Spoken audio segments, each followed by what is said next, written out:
Welcome back, guys, to the channel. Big Stevie Cool here on Thursday the 19th of June 2025 with some of that transfer talk and just some overall Rangers news. I mean, what is there really to talk about? Well, there's a few things, transfers, there's a few potential new rumours and just a few people that we could move for. I mean, where do we begin?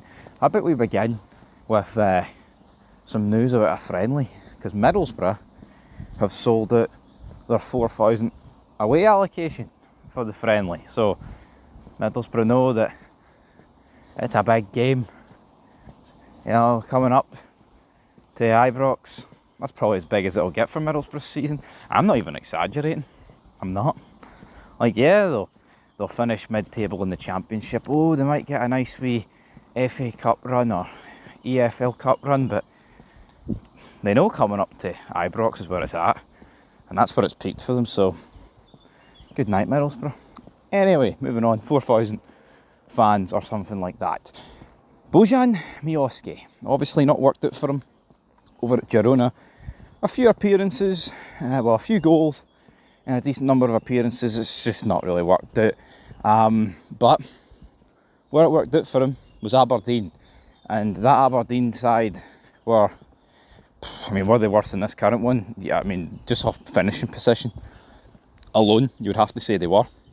Like, he got a bucket load of goals in a team that was pish. It's actually mental to think, like, the turnover of players that Aberdeen have had, like, up front. Like, Papike and Nisbet are there. Nisbet's away, don't know he'll come back.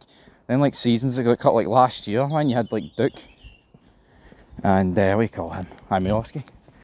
What do you call him? I'm sitting here forgetting about Miovski's name, and the whole point of this part of the video was to talk about him. I'd take him, man. Honestly, if we sold Cyril Dessers for the rumoured fee and brought in Miovski for cheaper, man, who's a lot younger and done it before in this league, I'll take that, man. Because see if you go back to last season, loads of people were sitting there saying about the fact that, oh, we should bring in Shankland, we should bring in Miovski. Oh, they're better than Danilo, they're better than Dessers. And I don't really think much has changed. Like, obviously, he's went and, I mean, it is a bit of a flop, but, you know, he's flopped in La Liga. See, Girona, folks, they were always going to flop. They were. You know, they finished, I mean, they actually mounted a title challenge in 23-24 and lost a bucket load of their players.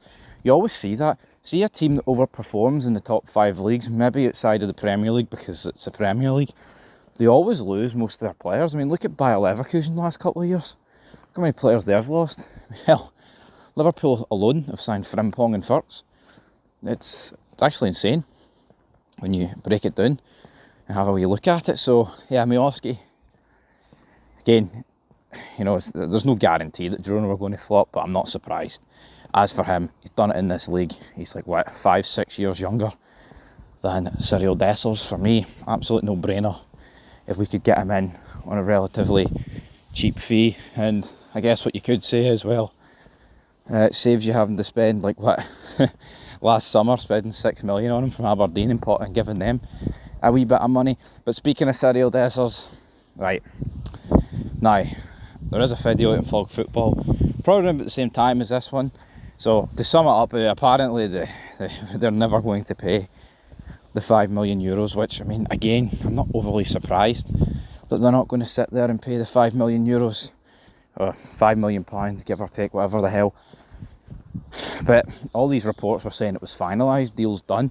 So, it looks like that Dessers has agreed with, not Panathinaikos, EK Athens, but just can't work on the fee. And it's weird, like, I think in Turkey and Greece and all that stuff, man, those kind of nations, they've no problem paying the wages, but you never see them actually pay, like, hefty fees. I don't know if it's, like, the wage structure or whatever's going on in those kind of leagues, but, yeah, it kind of must allow for big wages, but no on transfer fees kind of thing. Because, I mean, most of their business is actually signing guys on frees. And guys that are kind of a wee bit over the hill. Anyway, I digress. That leaves us with, well, I mean, in terms of Dessers, I think most of us want him to go. But again, I'll stand by it. I'd much rather Danilo go than Cyril Dessers.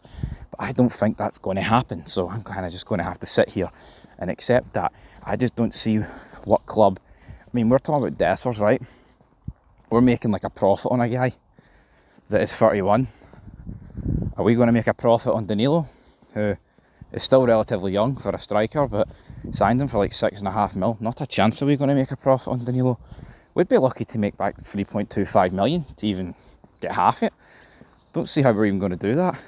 But Danilo, you know what Danilo needs? He needs to start this season on fire. He needs to have a great end of July, start of August to turn people's opinions around. Problem is with that though, injury prone. I mean, he could start the season like mine, but he could pick up an injury around midway in August and then be it till December. That's the problem. So for me, I'd sell him. His time's done, man. He's had 2 years at Rangers and he hasn't been able to string any consistency whatsoever together, and then that leaves us with Max Aarons. So that deal looks like it's edging ever closer. Looks like big wages. So for me, if this guy's on big wages, you know, he's young, he's promising, he's got pace, he's got everything about him, Premier League experience, La Liga experience, played against Real Madrid, you name it, right? Played against Real Madrid and wasn't on the end of a 3-0 defeat where they hit the post. He actually did quite well. He has to replace Tav for me, even if it is a loan. You know, see this whole logic, oh well, you can't replace him if he's a loan. Fucking course he can. If we're siding a guy that's better than Tav, I don't care if he's only here for a year. You know what I mean? He should be there. I mean, the logic is, even if you signed him permanently, he might only be here for a year, because you could get rid of him next summer. So, aye, that's it folks, that's your Rangers update. You love it. Anyway, fucking toasty the day out in this walk. No Jake though. No Jakester. Getting the miles in.